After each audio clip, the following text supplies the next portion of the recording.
Hello guys, সবাই কেমন আছেন?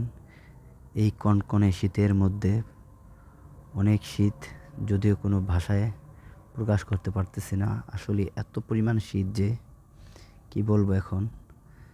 যাই হোক, এটা হচ্ছে আমার বাসার সামনের পুকুর।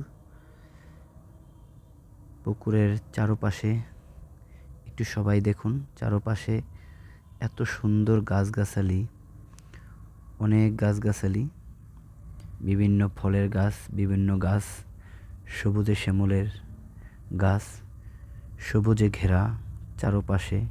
অনেক সুন্দর লাগে আসলে আমাদের এই পুকুরের চারপাশটা। যদিও আমাদের এই পুকুরে বিভিন্ন প্রকারের মাছ চাষ করে থাকি আমরা প্রত্যেক বছরে 2 বার।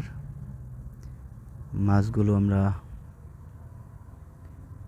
2 বার, বিভিন্ন বছরে 2 বার বিক্রি করে আবার বিভিন্ন মাছ চাষ করে থাকি। সবাই একটু ভালোভাবে দেখবেন আমাদের পুকুরে। যাই হোক ভিউয়ার্স, সবাই সাথে থাকবেন। আমার সাথে থাকার জন্য ধন্যবাদ। লাইক, কমেন্টস, শেয়ার করবেন আর বেশি বেশি করে ফলোয়ার দিবেন, যাতে আমার এই পেজটা অনেক দূর এগিয়ে নিয়ে যেতে পারি। ধন্যবাদ সবাইকে।